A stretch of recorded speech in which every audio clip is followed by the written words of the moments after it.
Olá, pessoal! Voltamos com nossas aulas de legislação para concursos para professores. A aula de hoje é sobre o ECA, né? O Estatuto da Criança e do Adolescente, a lei número 8.069 de 1990. Né? Para o ECA, aí, a gente preparou duas aulas. Então, agora a gente vai ter a primeira aula, que vai tratar especificamente aí da convivência familiar e do direito à profissionalização. Pessoal, o ECA é uma lei muito extensa, e como o nosso foco aqui é concurso para professores, a gente fez um recorte dentro da legislação, né, visando aí o que cai mais em concursos para professores, o que é mais exigido dos professores em concursos onde se pede aí no edital o ECA, né, o Estatuto da Criança e do Adolescente. Então, nessa primeira aula, a gente vai trabalhar as questões aí de convivência familiar e o direito à profissionalização. Beleza? Vamos lá. Começando aí com as disposições preliminares, né? O ECA dispõe aí sobre a proteção integral à criança e o adolescente. Então, ó, já começa aqui, ó, proteção integral à criança e adolescente. Mas quem é essa criança? Quem é esse adolescente? Aí o ECA vai definir o que ele está chamando de criança e o que ele está chamando de adolescente. Pessoal, isso cai muito, né? É uma coisa que a gente tem que decorar e que as bancas acabam pedindo bastante. Ó. Então, criança. Né? Criança é a pessoa até 12 anos de idade incompletos. Né? Então, até 12 anos de idade incompletos, a gente chama, a lei aí, né, o Estatuto da Criança e do Adolescente vai denominar criança. Ok? E adolescente? Aquela entre 12 e 18 anos de idade, ok? Então, criança até os 12 anos, né? Então, assim, completou 12 anos, né? Passa a ser adolescente. Então, entre 12 e 18 anos, adolescente, ok? Gravaram aí? Beleza. Nos casos expressos em lei, aplica-se excepcionalmente este estatuto às pessoas entre 18 e 21 anos de idade. Pessoal, olha que importante isso, né? Em casos excepcionais, o estatuto se aplica a pessoas entre 18 e 21 anos. Um exemplo de um caso excepcional, né? Por que existe isso na lei? Porque é o seguinte, tem até uma brincadeira, né? Alguns adolescentes brincam, vou fazer, amanhã é meu aniversário, amanhã eu faço 18, então se eu matar alguém hoje, eu não posso ser preso, porque eu era menor, né? Não, né? Vai ser aplicado a ele o que determina o Estatuto da Criança e Adolescente. Então, entre 18 e 21 anos, ainda você tem aplicações do Estatuto. Se o sujeito cometeu o crime lá quando ele era menor, quando ele era menor de 18 anos, ele vai responder sim por esse crime, de acordo com o Estatuto da Criança e do Adolescente. Ok? Aí a importância da gente conhecer a lei, né? Vocês vão perceber ao longo aí dessa aula sobre o Estatuto da Criança e Adolescente que muito pouco se conhece sobre essa lei. Né? Muito se fala, não se pune os menores do Brasil. Se pune sim, né? Tá na lei. Né? Se não está se punindo é porque não está cumprindo a lei. Não é porque não existe lei, é porque não se cumpre a lei. Ok? Então, conhecer o estatuto e aplicá-lo e lutar para que ele seja aplicado também é um objetivo importante aí. Ok? Então, vamos lá. A criança e o adolescente gozam de todos os direitos fundamentais inerentes à pessoa humana, sem qualquer prejuízo da proteção integral de que trata esta lei, assegurando-se-lhes, por lei ou por outros meios, todas as oportunidades e facilidades, a fim de lhes facultar o desenvolvimento físico, mental, moral, espiritual, social, em condições de liberdade e de dignidade. Aqui, então, só um artigo que vai trazer aí, aprofundar o sentido do ECA, né, de proteção integral aí às crianças e adolescentes. É dever da família, da comunidade, da sociedade em geral e do poder público assegurar com absoluta prioridade a efetivação dos direitos referentes à vida, à saúde, à alimentação, à educação, ao esporte, ao lazer, à profissionalização, à cultura, à dignidade, ao respeito, à liberdade e à convivência familiar e comunitária. Olha só, né? Então é dever de quem? Da família, da comunidade, da sociedade em geral e do poder público. Ou seja, pessoal, é dever de todos. Cuidar das crianças, zelar pelas crianças e adolescentes é dever de todos, ok? E aqui está dizendo o quê? Absoluta prioridade, pessoal. Absoluta prioridade. Isso parece óbvio? Não é, não é óbvio. Vamos ver agora na descrição das prioridades, ó. Garantia de prioridade compreende primazia de receber proteção e socorro em quaisquer circunstâncias. Primazia de receber proteção e socorro em quaisquer circunstâncias. Isso é óbvio? Não, não é óbvio, porque historicamente não foi isso que se deu, né? A gente sabe que até, por exemplo, a Idade Média, até o começo da Idade Moderna ali, o que a gente tem? A criança, na verdade, ela era a última a ser salva, por exemplo, no naufrágio, né? Se tivesse um naufrágio, a criança seria a última a ser salva, né? A criança sempre estava em último lugar. Por quê? Né? Um historiador aí famoso, Philippe Herrier, vai dizer o seguinte, ó, não existia um sentimento de infância. A infância não se diferenciava das outras fases da vida do sujeito, né? A criança era, no máximo, vista como um adulto em miniatura. Então vocês pegam os quadros da época, é aquelas crianças vestidas com roupa de adulto, né? Não existia brinquedo específico para criança. As crianças brincavam com aqueles jogos que os adultos também jogavam, ok? Então, daí que vem a expressão, por exemplo, jogar o bebê junto com a água do banho fora, quando a gente, por exemplo, uma crítica ao ensino tradicional, né? A gente fala, ó, quando você critica o ensino tradicional dessa forma, você está jogando o bebê fora junto com a água do banho, né? Ou seja, partes essenciais do ensino tradicional você está abandonando ali quando você joga o ensino tradicional como um todo fora, ok? Essa expressão vem lá dessa época onde a criança não tinha essa prioridade, né? Por quê? Porque eles tomavam banho naquelas tinas grandes, né? E a criança era a última a tomar banho. A hora que a criança ia tomar banho, a água estava tão suja que surgiu essa expressão, né? É perigoso você esquecer o bebê lá dentro, que você não está enxergando, né? Você esquecer o bebê lá dentro e jogar ele fora quando você for dispensar a água do banho, né? Então, para vocês terem essa ideia de como essa questão da garantia de prioridade, ela é nova, né? E ela é importantíssima, ela não é óbvia, beleza? Então, retomando aí, primazia de receber proteção e socorro em quaisquer circunstâncias. Precedência no atendimento dos serviços públicos ou de relevância pública. Preferência na formulação e execução de políticas sociais públicas. Destinação privilegiada de recursos públicos nas áreas relacionadas com proteção à infância e à juventude. Nenhuma criança ou adolescente será objeto de qualquer forma de negligência, discriminação, exploração, violência, crueldade e opressão, punido na forma da lei qualquer atentado por ação ou direitos fundamentais. Ok? Toda criança ou adolescente tem direito a ser criado e educado no seio da sua família, né? Então, agora entrando aí na questão da convivência familiar, né? Todo sujeito tem o direito de ser educado no seio de sua família e, excepcionalmente, em família substituta, assegurada a convivência familiar e comunitária, em ambiente livre da presença de pessoas dependentes de substâncias entorpecentes. Então, vamos por partes nesse artigo aqui, pessoal. Olha só. Primeira questão que a gente tem que chamar a atenção aí. Toda criança tem o direito de ser educada no seio de sua família. Ou seja, pessoal, aqui o ECA vai dar o tom de quando ele trata dessa questão da família, né?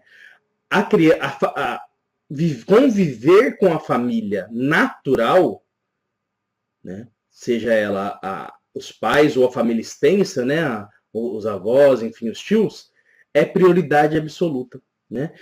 somente em último caso, em última instância, quando não é mais possível essa criança conviver com a família natural, é que se entra com o processo para que esses pais percam a guarda ali e essa criança vai para a família substituta, ok? Então a prioridade sempre é manter essa criança junto da família natural. Isso vai aparecer no texto todo do ECA, ok?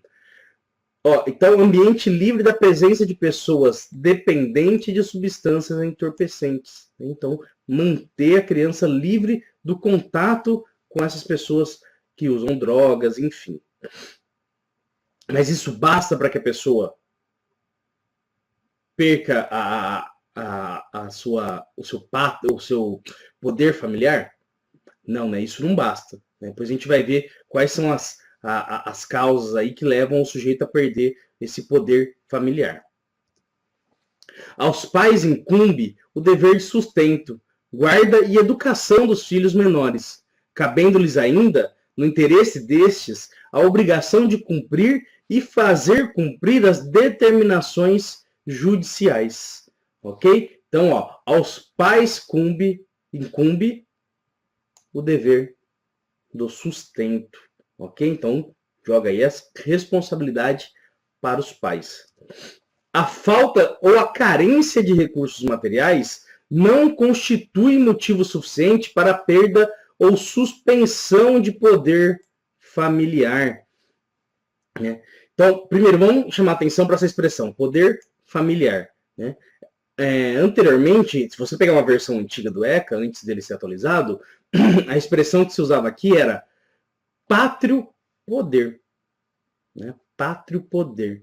Né? Por toda a discussão aí de reconfiguração da família, né? De não se tomar mais como conceito aquela família mononuclear, né? Pai, mãe, filho. Hoje você tem diferentes arranjos familiares. Né? Então a expressão pátrio poder ela caiu por terra e colocaram a expressão poder familiar. Né? Mas o que diz esse artigo especificamente? Diz o seguinte, a falta ou a carência de recursos materiais.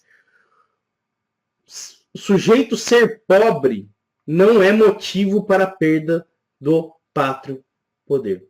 Ok? Não é motivo suficiente para o sujeito perder o pátrio poder. A criança não pode ser tirada do seio da sua família simplesmente porque a sua família não tem condições materiais. Ok? Nesse caso, o ECA vai prever uma série de medidas, né? Encaminhar essa família para programas sociais de distribuição de renda, né? Encaminhar os pais para cursos técnicos, enfim, onde ele possa conseguir ali uma profissão, se qualificar para conseguir um emprego. Né? Então o ECA vai prever uma série de medidas, mas não pode retirar a criança de sua família natural simplesmente por essa família não ter condições financeiras, materiais. Ok? A perda e a suspensão do poder familiar serão decretadas judicialmente em procedimento contraditório, nos casos previstos na legislação civil. Então, o que está dizendo? Quem tem o poder de retirar o filho da família? Né? Quem tem esse poder de decretar a perda do poder familiar? Ou a suspensão temporária? Somente o juiz. Né? É decretado judicialmente. Ok? Instaurado o processo, onde se ouve as pessoas. A criança, principalmente se ela for maior de 12 anos, ela vai ser ouvida, desculpa, aí no caso o adolescente, né? O adolescente ele vai ser ouvido se ele quer ir para uma família substituta, né? Então tem uma série aí de procedimentos para que aconteça essa perda ou a suspensão do poder familiar. Artigo 28 aí, né? A colocação em família substituta far-se-á mediante guarda, tutela ou adoção, independentemente da situação jurídica da criança ou adolescente. Ou seja, né, o que está dizendo aí? Quando a família perder esse poder familiar, quando a criança for retirada aí da família natural, ela pode ir para uma família substituta em situação de guarda, de tutela ou de adoção. Ok? Vamos ver o que caracteriza cada uma dessas formas aí. Guarda, né? A guarda obriga a prestação de assistência material, moral e educacional, mas não pressupõe a perda do poder familiar.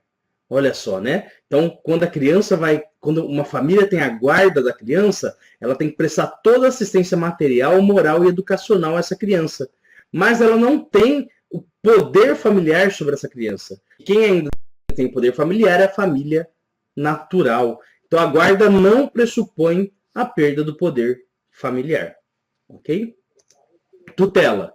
Pressupõe todos os deveres da guarda e pode ser conferida a pessoa de até 18 anos incompleto. Então, a tutela tem os mesmos direitos. Quem toma a criança por tutela, aí, né, quem é o tutor, né, e toma aí o seu pupilo, ele tem para com essa criança todos os deveres da guarda. Mas a tutela pressupõe a perda do poder familiar. Né? Ou seja, a criança, a família natural da criança já não tem mais esse poder familiar sobre a criança, ok? Beleza, então a diferença aí básica entre a tutela e a guarda é essa questão do poder familiar. Na guarda não perde a tutela, e no poder familiar, na guarda não perde o poder familiar, não pressupõe a perda do poder familiar, e na tutela sim, né? Na tutela a família natural da criança perdeu esse poder familiar. Adoção. Né? Atribui condição de filho com os mesmos direitos e deveres, inclusive sucessórios. É medida excepcional e irrevogável, a qual se deve recorrer apenas quando esgotados os recursos de manutenção da criança ou adolescente na família natural ou extensa. Então, a única que atribui a condição de filho, né, com direito à herança, todos os deveres, inclusive aí de sucessão, é a adoção. Né? É a medida excepcional, como eu disse para vocês, retirar totalmente a criança do convívio da sua família natural é uma medida excepcional, é a última instância que o ECA vai aplicar. Né? Então, ela é irrevogável. Também depois que você tem adoção, isso não pode ser revogado. Né? Você adotou uma criança e isso é irrevogável, a qual se deve recorrer apenas quando esgotados os recursos de manutenção da criança ou adolescente na família natural ou extensa. Ok? Então, beleza. Ó, guarda, tutela e adoção. Direito à profissionalização. É proibido qualquer trabalho a menores de 14 anos de idade, salvo na condição de aprendiz. Deixei em vermelho aí, pessoal, porque existe uma legislação que vai dizer, existe uma emenda aí uma emenda à Constituição Federal que vai dizer o seguinte: menores de 16 anos, né? Mas o ECA não mudou o seu texto da lei, ok? Se quiserem conferir, entrem lá em planalto.gov.br, procurem o ECA e vocês vão ver lá todas as atualizações, e lá no texto ainda está 14 anos de idade, ok? Então, é proibido qualquer trabalho a menores de 14 anos, salvo na condição de aprendiz, ok? O que é essa condição de aprendiz? Sujeito que faz um curso, né, técnico, profissionalizante, enfim, e aí ele vai para uma empresa nessa condição de aprendiz, né? Proteção ao trabalho do adolescente é regulada por legislação especial, sem prejuízo disposto nessa lei. Ok? Então, existe uma legislação especial que vai tratar também dessa questão. Né? O ECA, ele não é a única legislação que trabalha com crianças e adolescentes. Existe uma gama aí de outras legislações que vão também dar base ao ECA, né? Principalmente a nossa lei maior, que é a Constituição Federal. A LDB tem algumas questões que também entram aqui no ECA, né? E outras leis, principalmente decretos, enfim, e emendas à Constituição. Ok? Considera a aprendizagem a formação técnico-profissional ministrada segundo as diretrizes e bases da legislação de educação em vigor, né? Então, o que é o aprendiz, né? O que ele está chamando de aprendizagem? Aquela formação técnico-profissional. Logo, o aprendiz é aquele sujeito que está em processo de formação técnico-profissional. Beleza? Artigo 63. A formação técnico-profissional obedecerá aos seguintes princípios. né? Então, essa formação técnica profissional para o adolescente aí vai obedecer os seguintes princípios.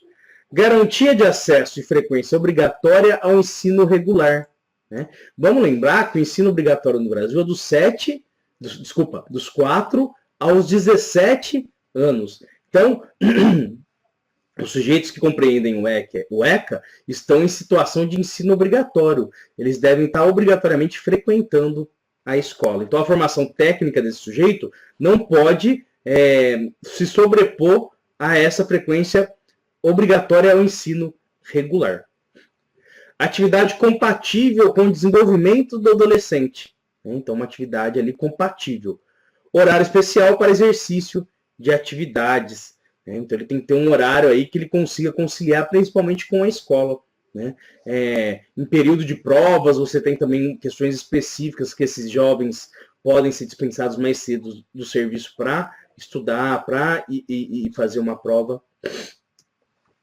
Ao adolescente até 14 anos de idade é assegurada bolsa de aprendizagem. Então, até 14 anos, ele tem aí uma bolsa aprendizagem, né? Vamos grifar de novo esse 14, porque a legislação também, outras legislações vão falar em 16, beleza? Então, vamos gravar assim, né? Até 14 anos, ele tem direito a uma bolsa aprendizagem. Ele não tem salário, ele tem uma bolsa, ok? Ao adolescente aprendiz maior de 14 anos, né, vamos lembrar que outra legislação fala 16, ok? São assegurados os direitos trabalhistas e previdenciários, ok? Então, ao adolescente aprendiz maior de 14 anos são assegurados os direitos trabalhistas e previdenciários. Então, aqui em cima, antes dos 14 anos, ele tem direito à bolsa, aqui ele já tem salário, né? Já tem direito previdenciário, já tem direito trabalhista. Ao adolescente portador de deficiência é assegurado trabalho protegido. Ao adolescente empregado, aprendiz em regime familiar de trabalho, aluno de escola técnica, assistido em entidade governamental ou não governamental, é vedado trabalho, né? Onde ele não pode trabalhar. O primeiro aí, noturno, realizado entre as 20 horas de um dia e as 5 horas do dia seguinte. Então, não pode ter trabalho noturno para esses adolescentes entre as 20 horas, entre as 8 horas da noite e as 5 horas da manhã, ok? Trabalho perigoso, insalubre ou penoso. Terceiro aí, realizado em locais prejudiciais à sua formação e ao seu desenvolvimento físico, psíquico, moral e social. Realizado em horários e locais que não permitam a frequência à escola, né? Então, lembrando aí da escolarização obrigatória. Então, o trabalho deve permitir ao sujeito a frequência à escola. O programa social que tenha por base o trabalho educativo sobre responsabilidade de entidade governamental ou não governamental sem fins lucrativos deverá assegurar ao adolescente que dele participe em condições de capacitação para o exercício de atividade regular remunerada. Então, a importância, pessoal, do trabalho desse adolescente sempre estar relacionado a uma capacitação, a uma formação desse profissional. Okay? O trabalho, então, realizado por adolescentes, ele sempre está ligado a uma capacitação, sempre está ligado a uma aprendizagem. Entende-se por trabalho educativo a atividade laboral em que as exigências pedagógicas relativas ao desenvolvimento pessoal e social do educando prevalecem sobre o aspecto produtivo. Olha só que interessante, né? O desenvolvimento pessoal e social prevalece sobre o aspecto produtivo. Ou seja, né, o adolescente ele não pode trabalhar ali simplesmente cumprindo metas, produzindo, né? Ele tem que ter todo um trabalho educativo nesse emprego, nessa atividade que ele vai exercer. A remuneração que o adolescente recebe pelo trabalho efetuado ou a participação na venda de produtos de seu trabalho não desfigura o caráter educativo. Ok? Então ele recebeu um dinheiro por isso, ele recebeu uma comissão, ele recebeu parte ali do do que ele vendeu não desfigura o caráter educativo, né? A formação dele pode ter um trabalho educativo ali, né? Na sua atividade pode ser um trabalho educativo e mesmo assim ele receber comissões, receber uma remuneração por isso. O adolescente tem direito à profissionalização e à proteção no trabalho, observados os seguintes aspectos, entre outros. Respeito à condição peculiar de pessoa em desenvolvimento. Capacitação profissional adequada ao mercado de trabalho. Disposições gerais aí, né? Terminando essa nossa primeira aula. É dever de todos prevenir a ocorrência de ameaça ou violação dos direitos da criança e dos adolescentes. Ok, pessoal? Então, falei isso no começo e eu retomo aqui a importância. Não só para o concurso, mas para a nossa própria vida, né? Apesar que também cai muito em concurso, né? Então, todo sujeito é responsável pelo zelo, pelo cuidado às crianças e adolescentes da sociedade, né? E aí a lei vai dizer o seguinte, né? Nós podemos ser punidos pelos nossos atos, mas também por nossas omissões. Então, se algum sujeito vê uma criança sendo desrespeitada em seus direitos e não denuncia, e se omite, não intervém, ele também pode ser punido nos termos da lei. Ok? Então, é dever de todos prevenir a ocorrência de ameaça e violação dos direitos. E a gente chega nas questões, aquele momento da gente fixar o que a gente aprendeu ao longo da aula. Então, a primeira questão aí. De acordo com o ECA, a criança é a pessoa com até 12 anos de idade. Até 11 anos de idade, desculpa. Né? A criança é a pessoa com até 11 anos de idade. Não, né? A criança é a pessoa até com 12 anos incompletos. Ok?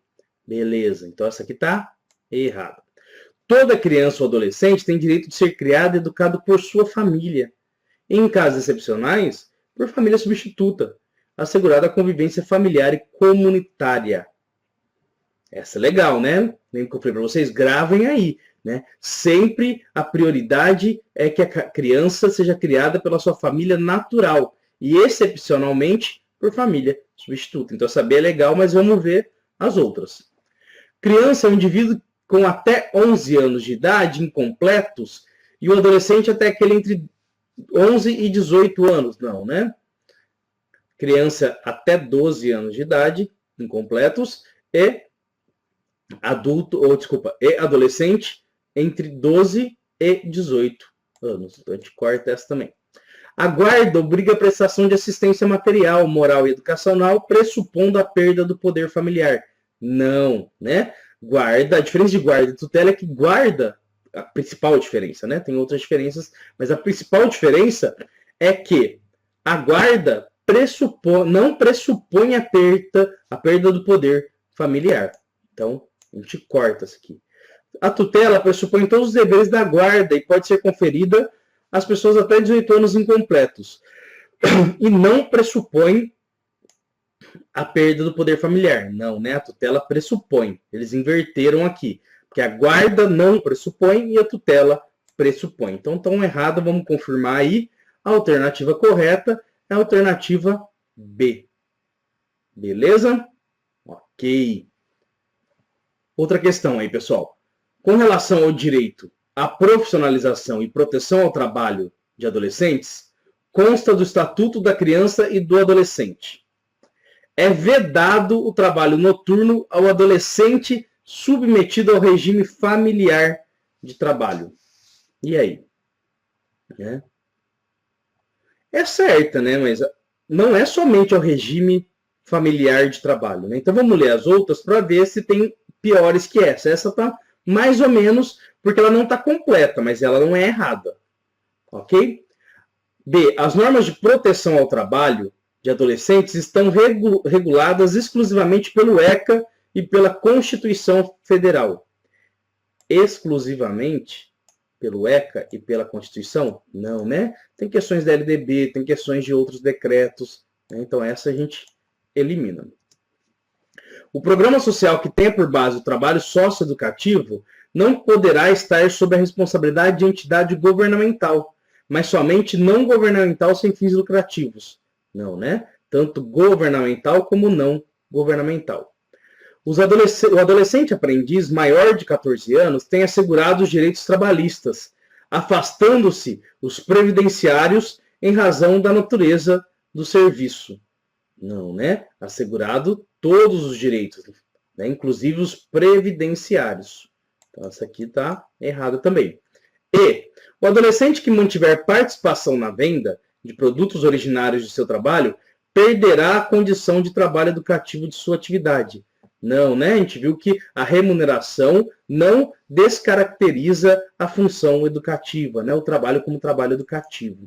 Então, essa está errada também. Então, acerta aí a A, né? A alternativa A é vedado o trabalho noturno ao adolescente submetido ao regime familiar de trabalho, né? Por que a gente ficou em dúvida nessa? Porque não é somente ao regime familiar, é todos os tipos de trabalho, né? Entre as 20 horas e 5 horas da manhã, ok? Então, agradeço a audiência de vocês. Qualquer dúvida, entrem em contato, ok? Até a próxima.